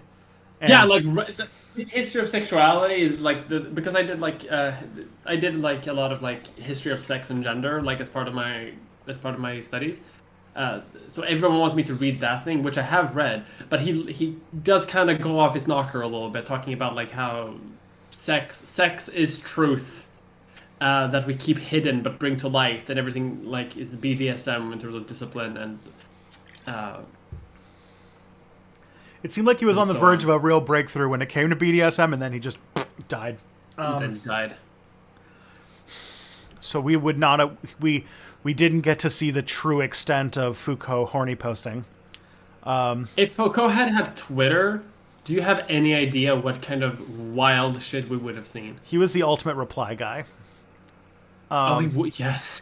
If you think about it, postmodernism essentially is the reply guy of cultural theorists. Because it's mostly about deconstructing things rather than like developing ideas and such. Mm-hmm. So it's a useful. I always find postmodern thinking useful for interrogating your own. Whenever you build a theory, it's always good to like use that to like, am I just recreating the same stupid shit over and over again? which is sort of that's what the point is, right? Yeah. It was so BDSM is to Foucault what cocaine was to Freud. That is perfect. Yeah, you're not wrong. Okay. Do you think the Mexican national election is foreshadowing the U.S. 2024 election? This is a while ago, so it might have already happened. But if I remember correctly, AMLO's party, I think, is just going to get reelected, as far as I can tell. Mexico's got a very interesting thing, which is that their presidents only run for... They have a term limit of 1 term. So you can really only be president once. For 1 6-year term. Holy shit. Look at that. Yeah. Huh. And AMLO's been this weird mix of, like, kind of like left-leaning populist politics, but being really friendly with Donald Trump and playing into, like, reactionary stuff. So he's like this weird... Like, I have a distinct feeling that this just shows that I don't really have that much of a grasp on Mexican politics, and so I can't really speak to what's going on. But it does seem like it's very much doing its own thing. That is different from what's going on in America.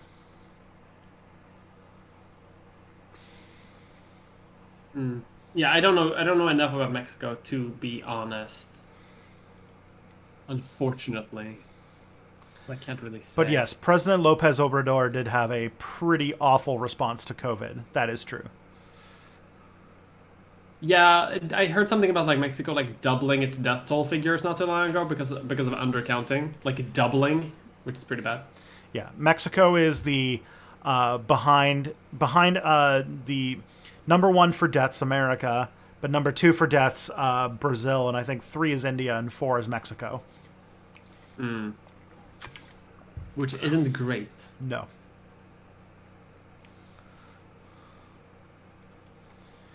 Okay. Next question. So I don't know. I've been to Mexico once on vacation. That doesn't really qualify me to speak about the Mexican elections. Mm-hmm. Yeah, I don't really know that much about contemporary Mexico at the moment, where its politics are and stuff. Okay, how do we have discourses about inauthentic pride celebration / LGBTQ representation from corporations while excluding reactionaries that will have the same discussion but will conclude with ending clout-chasing pride and representation? Could you copy-paste that for me? So I can Sure. just read it?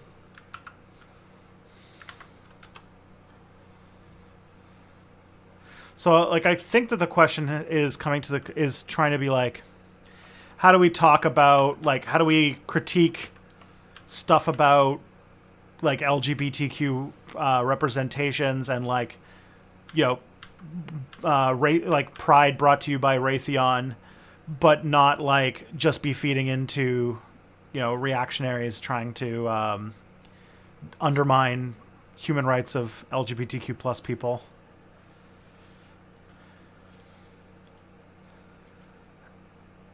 I don't know much about pride discourse, so. I mean, honestly, I feel like there's not too much about pride discourse because I think this seems like a little bit like a non-issue. Because right now, what's happening is like a lot of people are criticizing pride parades for being too inclusive to like weapons corporations and banks and shit. But the reason why pride parades are like that is because for a significant amount of time they were like desperate for funding, they were desperate for like acknowledgement, and now that's sort of like the pendulum has shifted so much that like weapon corporations are in and it kind of loses its sting when it's like when something that has been defined for several decades by fighting for acknowledgement is now getting acknowledgement, but like it's meaningless. And then the pride also loses its sort of meaningless in that sense. But I think there are pride parades that are on the right line that are listening and are changing, but while also keeping the sort of like balancing act where they're not trying to swing too much far away to become to open up the space to become more hostile to the inclusion that they do want to keep, if that makes sense. So I'm just thinking about there are some pride parades in the U.S. that have like banned cops. There are some pride parades in the Europe that I know have like stopped incorporating like various companies that don't do very well. And I think that there is a sort of like I think there is a discourse about this, but I don't think that there's a difficulty here. But I don't think there's like an impossibility of having this discourse. But I also think it's impossible to sort of like give a general statement about it because pride is different everywhere. Like, and I'm not just saying like between countries or between continents, but like between cities. Because like pride in where I live right now, which is the town of Uppsala, is very different than pride in Stockholm, which is like 40 minutes away. Like completely different cultural significance around pride.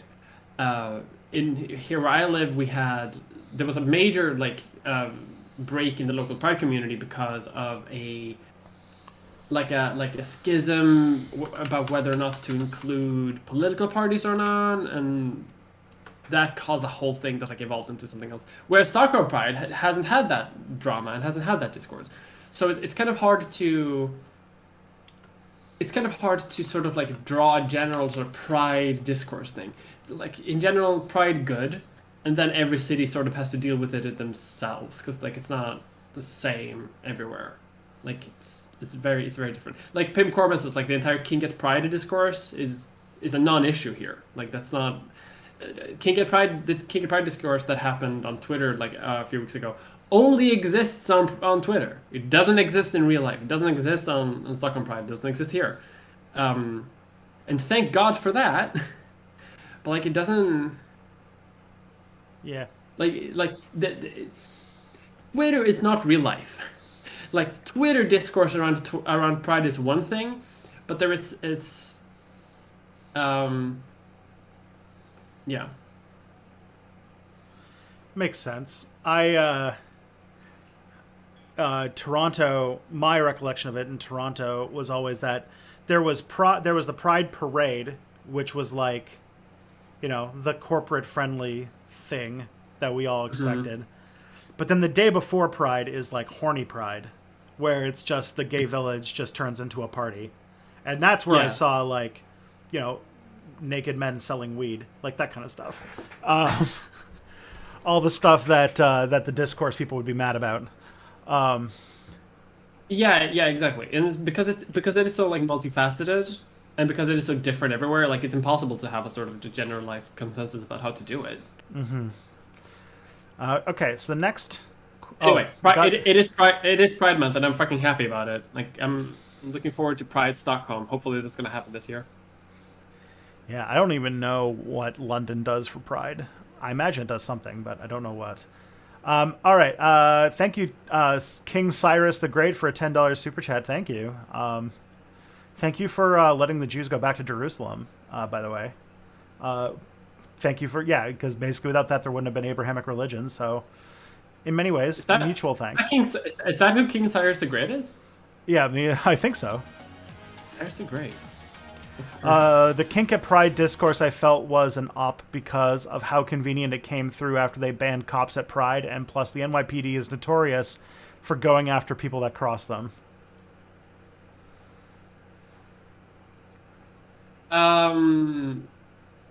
What was that? I felt it was an OP. What does that mean? An op, like an operation. Like the police stirred up that shit to... Oh yeah, like an op, yeah. Oh, probably. Like actually, that makes a lot more sense because like no one gives a shit about King at Pride. Like if you go to a Pride parade in real life, you ask them how they feel about King at Pride, they're going to say, "Yeah, I'm looking forward to seeing it. It's gonna be fun." Like I've never in my life met someone who isn't like a far right reactionary actually be upset about King at Pride, except for on Twitter because Twitter exists in its own escape world. Yeah, I love this new meme that is common where it's that every time one of these kinds of discourses shows up, you write like, I found this take very problematic, and if you want to be more accepting and understanding, then you got to do this. But then the picture is this picture of a police officer writing on a computer. And it's like, yes, this is how you respond. I need to use that more. I need to be more salty on Twitter. Like, not all discourses are worth having. No, and then there's also an entire industry. Keep in mind of people who, use discourse and spicy stuff to draw attention to their streams and stuff, so that they can keep getting bits and whatever bits and subscriptions and such. Yeah, they can make a whole debate out of something. Yeah. Have 4 streams at once, talking about how it goes. Yeah, political Twitch is sort of fueled by having the spiciest, most controversial take that you can, so that you get eyeballs.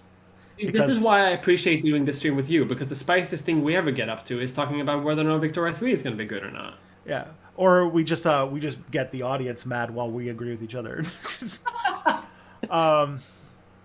Keep in mind, Yeah, exactly.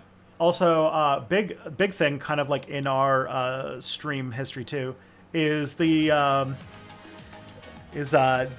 what's it called? We had that Curio video come out about the Matrix sequels, which reminded me that Matrix 4 is coming out at the end of this year. Yes. And Dune, speaking of which. All the good movies are coming now. Yeah, that December, isn't that going to be like it's going to have Dune and Matrix 4? And The Matrix. In cinema at the same time, probably. Damn. What a world. Yeah. I this is the year where, like, a lot of stuff that was finished in 2020 is going to actually come out.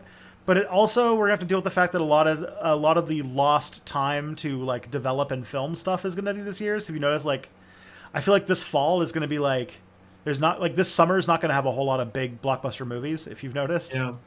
And, sorry? Like, Dune was ready, like, last year, too, right? Yeah. And then COVID, obviously, so. And this fall, you're probably going to have, like, very few new TV shows. Yeah. Hey, Dithron, thank you for the $5 super chat. The Aussie dollar. Aussie dollar. Oh no! Oh wrong, mate. Why are we so mean to everyone? I don't know. They're giving us money and we're bullying them. Thank you for the $5 super chat. Thank you, mate. Hey everyone, just wanted to say the game Tell Me Why is free during Pride Month. I think it's a good example of a modern adventurer game. Okie dokie. Oh yeah, oh it's free? Holy Christ, I gotta get it. I love free games. Alright, this one? Okay, this is a lot. Suppose lightning strikes a tree in a swamp. I, Davidson, am standing nearby. My body is reduced to its elements, while entirely by coincidence and out of different molecules, the tree is turned into my physical replica.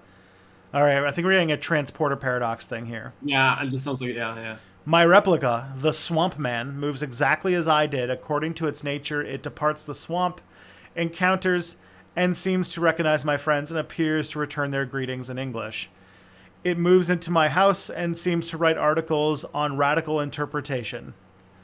No one can tell the difference, but there is a difference. My replica can't recognize my friends.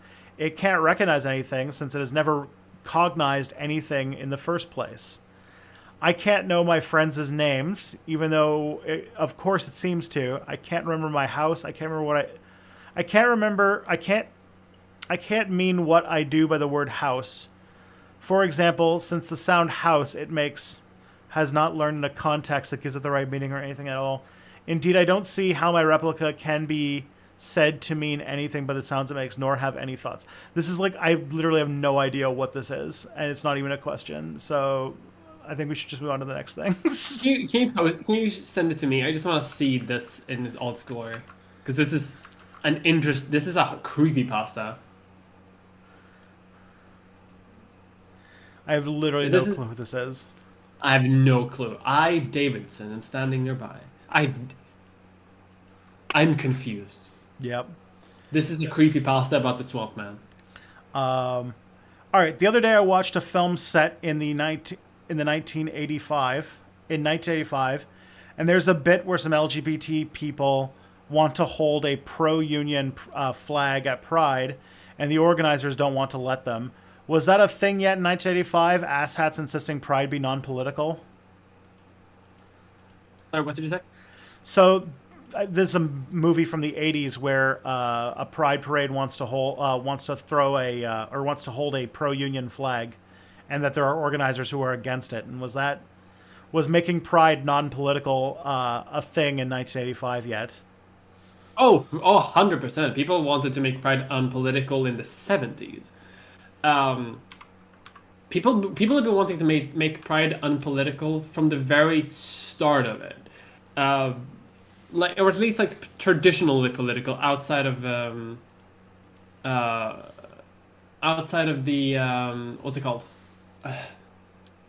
And outside of anything that has anything to do with like LGBT rights, right? Because like when you talk about like gay rights stuff, a lot of times for some reason, and I'm not really sure why, people on the left sort of assume that they've had a monopoly on it because historically left-wing politicians have been more like forgiving of LGBT causes, slightly. Even Obama at the beginning of his first term was anti-same-sex marriage, for example. But there's an idea that like leftists have a sort of monopoly on like LGBT things, but like everyone, no matter of political inclination, and can end up be gay or trans or whatever. It's called the Buttigieg effect. Yeah. So there's definitely, there's Republicans, there are Trump supporters who are gay, and at Pride early on, there were right wing like gay people who wanted to have rights for themselves, but were against unions, who were against the concept of having any sort of political impact outside of gay rights. Yeah. I personally think that Pride should be political, in a left-wing fashion, but I'm a left-winger, so that makes sense, Yeah, like the thing is, before there even was like a side of the political spectrum that took a I just got a 149 euro, €1.49. How do you say that? €1 euro and 49 cents. 49 euro cents. It's an emoji of a red rose. Thank you. But yeah, on the Pride thing, there was a time before there was really political parties that were associated vaguely with the left of politics. Like even when every like liberal party or like no party was really advocating for the rights of gay people, like that meant that sort of like gathering alignment around left-wing politics just wasn't a thing yet. And so yeah, they could have because if no party's backing you, then the politics can really be all over the spectrum. And that's why like you can see like a sort of leftward shift in like queer politics that comes from left-wing parties kind of taking up the cause of gay rights. And that's a through line through like the 80s and 90s and 2000s and such. Yeah. That's the main thing that I can that comes to mind for me, and makes a lot of sense. So yeah, in the 1980s, I could definitely see that that Pride was not necessarily like this, or was not necessarily like this like left wing aligned thing yet. Yeah. That happens eventually, like and then it sort of like goes back and forth. The other thing on top of that is that this happens in American history, but it's kind of common in civil rights fights in general, which is that there's sort of a tension between like radical civil rights advocacy and the idea of like needing to be as inoffensive as possible to win acceptance from the society that is against you. Kind of like accommodationist versus revolutionary type civil rights movements. And this is part of that. The Kink at Pride discourse was basically about that too. Yeah. Yeah. Okay. Interesting. Okay. This is a. Do you know much about the Kaiserreich mod? Yes. Okay. Well, not much about it, but I've played it, So and I this know a little bit. this question is: do you think the Kaiserreich mod has a potential to become its own game, like Team Fortress 2 or Dear Esther or Dota? Maybe they like Dota, Team Fortress. What was the other one? Dear Esther. DRS. All of those things have had studio backing behind them. Um, like Team Fortress 2, like Team Fortress started as a mod, I think, of like Counter-Strike or some shit. Um, and then Team Fortress 2 was developed by Valve. Dota became like a very popular mod in like StarCraft and then Warcraft servers, Warcraft 3 servers, and then like fucking Valve again uh, jumped on that and made that into a game in Dota 2. Um, it could. I don't think so, though. I don't think so. Like not without studio backing, and like there is only one company right now that is doing grand strategy games of this nature, and it is Paradox. And Paradox has already made Hearts of Iron, where Kaiserreich is. So I'm a bit where I'm not super sure where they would do that. If they would, I honestly think that they would do it in Victoria 3. And they're making Victoria 3 right now. It started as a Quake mod, yeah, but still, Valve eventually jumped on that anyway. Because Kaiserreich involves like a lot of politics, involves a lot of like revolutions, civil wars, things that like aren't great for Hearts of Iron. Hearts of Iron can't really mod that well. Can't really model these things well because the way politics works in Hearts of Iron is you get an advisor and communism go up, which is fine if you want to make like a very like smooth story. But if you want to make like a more interesting sort of like in-depth game out of Kaiserreich, you would kind of have to make it much more deeper in politics, which is what Victoria 3 is. So I really think that they might just do Victoria 3 instead, which is what they're doing. And in Victoria 3, depending on how that game works, that Kaiserreich they could make a mod out of Kaiserreich to work in Victoria 3 instead, and that could be cool. Yeah.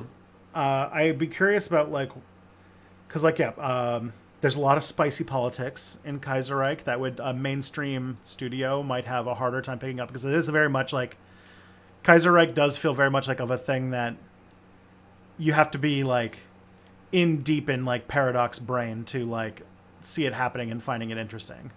Yeah. Like, the mainstream appeal to non-history nerds for Kaiserreich feels limited. But yeah, like it feels like the people who would want to play Kaiserreich already play Kaiserreich. Like Hearts of like Team Fortress and Dota and these things, they can be like generalized for a mainstream audience, but Kaiserreich is so niche. It might be a hard time to. It does have a very hardcore fan base. And I could see something like if the people who make Kaiserreich decided to try and make like a standalone game that was in the Kaiserreich universe, but wasn't like wasn't a grand strategy game, you might be able to do something. You might be able to, because like if you have in marketing world, if you have a product that has a small but intense audience, the main thing is the thing you should do is try to make new ways to sell different things associated with that thing to that audience. Exactly. And so having Kaiserreich 2 or like more Kaiserreich related like Kaiserreich games and stuff like that. Like this is basically what they do for Warhammer, right? Like Warhammer has a small niche but very dedicated audience, so they just shovel a whole bunch of games at them that they will buy. Yeah, because these are the same people who will buy $100 miniatures.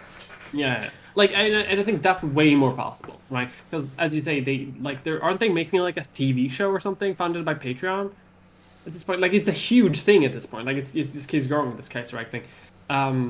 That is definitely a possibility. Like if they wanted to make like any other type of game that's not Hearts of Iron in the Kaiserreich universe, that would be fine. Because I don't think you could make another grand strategy Kaiserreich because people are already playing Kaiserreich. To me, this sounds like making here. Okay, here's my hot take. Remember Daisy, the Yep. Daisy mod, super popular. Everyone loves it. They make variations of the mod, and it becomes extraordinarily popular. And then they make Daisy standalone, which is basically the same as the mod, and it sucks. After like a decade now, it's still not out of development hell. I tried playing it the other day. Actually, it stinks. It's basically just the same as the mod is. Um, so like if you know, but then we have things like PlayerUnknown's Battlegrounds, which is like inspired by shit that happened in like early Daisy modding, which is significantly more popular. And it's like stuff like Fortnite with grand like that also becomes like exceptionally more popular. So you could spin off things from the Kaiserreich, but you can't just remake Kaiserreich because Kaiserreich already exists.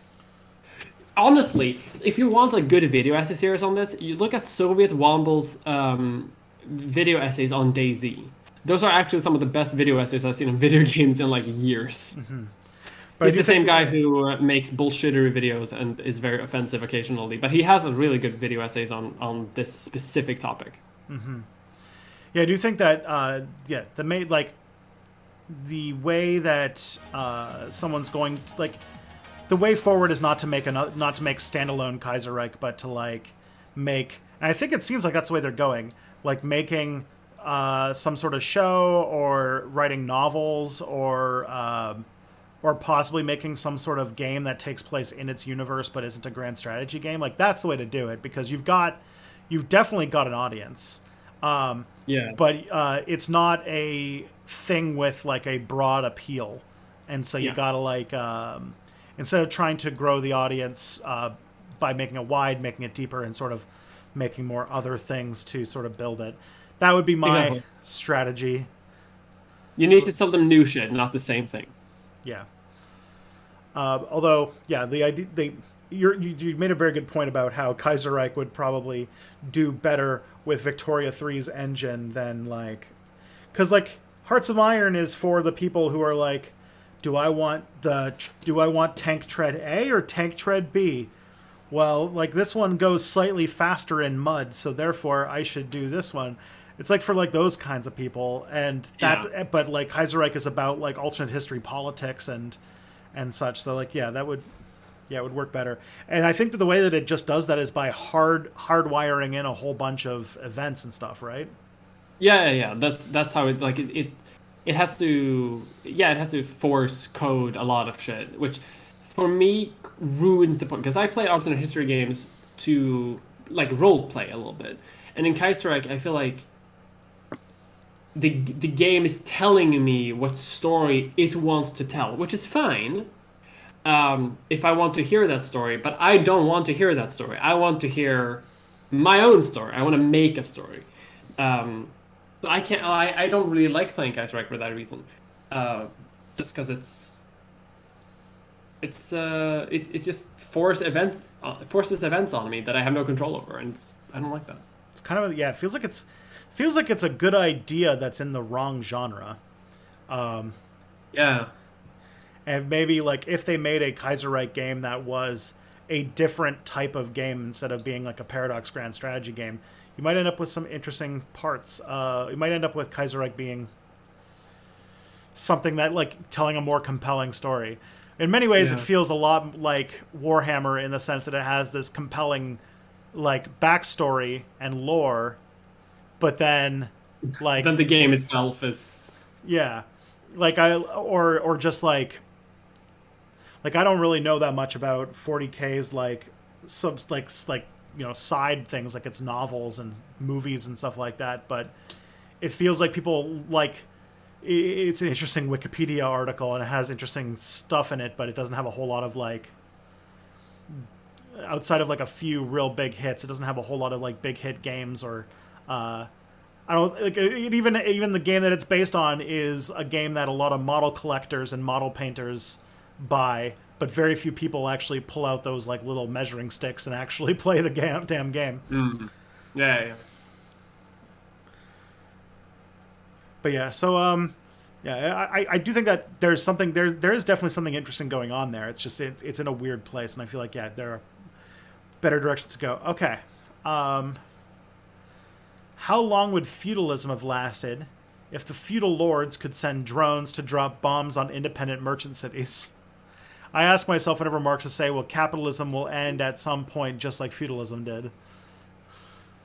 That's a good point, isn't it? Yeah.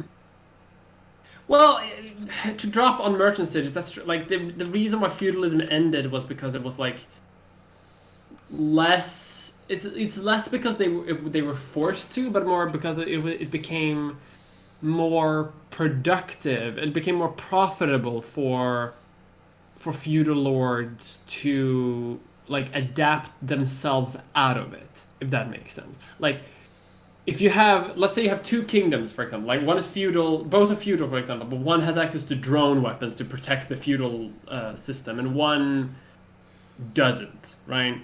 Yeah. What is going to happen is that one of them, let's say that they do drop like bombs on everyone who threatens the hierarchy of the feudal system, and they maintain the feudal system. That's fine. But what's going to happen in the other kingdom is they're going to like trade with merchants in the cities, get new technologies, and become like extraordinarily wealthy.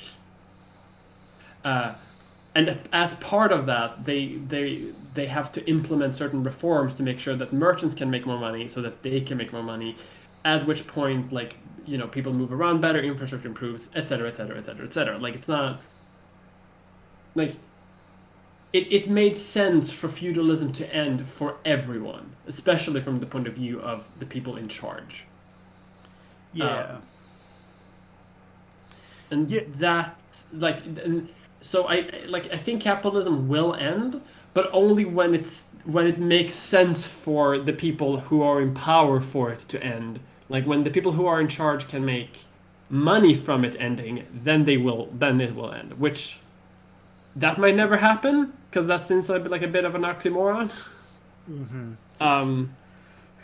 So, Yeah, traditional Marxist theory would say that things like revolutions and the changing of society are based specifically on the material conditions, and that like things like the Soviet Revolution and stuff like that were trying to actually speed up the process ahead of like when it would happen through just the general trends and forces of economics.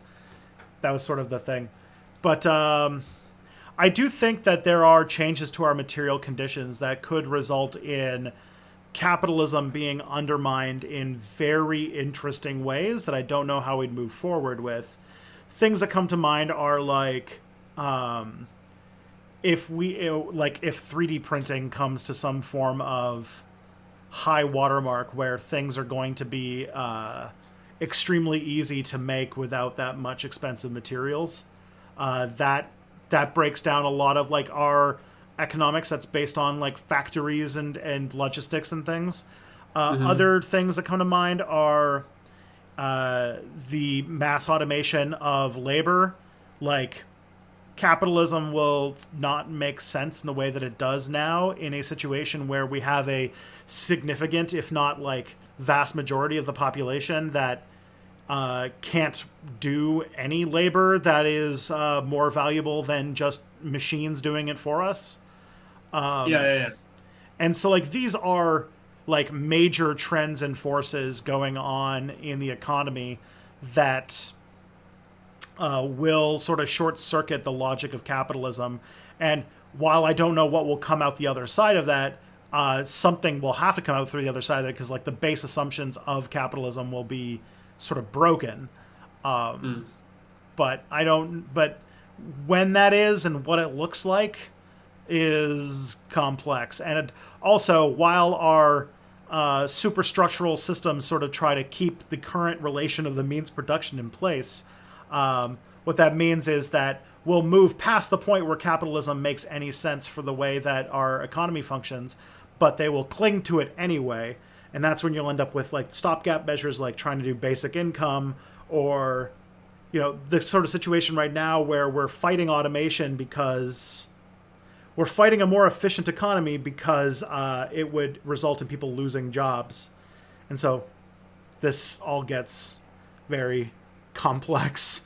But like that's the kind of things that Marx, if you're going straight just Marx's writing, that's the kind of place where these processes and systems that are really bigger than any individual or group of people start to run into each other, and something has to break at some point. Exactly. Hope that makes sense. I think that makes perfect sense. I think we both had really good answers there, honestly. Yeah, we're the smartest. We just solved it. We got it. We're so fucking smart, Tristan. We're so good. Oh boy. That's how you know that we're the epitome. We've made wise life decisions like becoming YouTubers. Yeah, I think we got history degrees and became YouTubers. That's how you know to listen to us. Yeah. Okay. But it is 2:00. Unfortunately, we have to say goodbye for today. Yes. But we'll be back next week. Because my wife is in a meeting right now. So it worked. So it works. She had a meeting that started at 1. So obviously this setup works. But Love to see it. But before we break off, please tell everybody where they can consume your Mia content. Oh God. Okay, you can consume Mia content at miamulder.com, and that's where you'll find my YouTube channel, which is my main stuff. You can also listen to the podcast that I do with a friend called Leechfest. It's a medical history podcast. We just recorded an episode on autism in history, which was very good. Like a very nice episode. You can also watch my Twitch streams on twitch.tv/miamulder, where I stream basically only Victoria 2 for some reason, and when Victoria 3 comes out, I'm going to lose my entire life because I'm just going to be playing that. My Twitter is on twitter.com/potatopolitics, and that's it. That's it. I did it. Just those 5 or 6 things. I need to get a fucking, like, what's it, one that's called? Linktree. I need to get one of those. Yep. I'll see you guys back here tomorrow, so keep on. We're going to go and raid MX Emily. Yeah. Take care of yourselves and each other, friends, as I always say. Hell yeah. All right.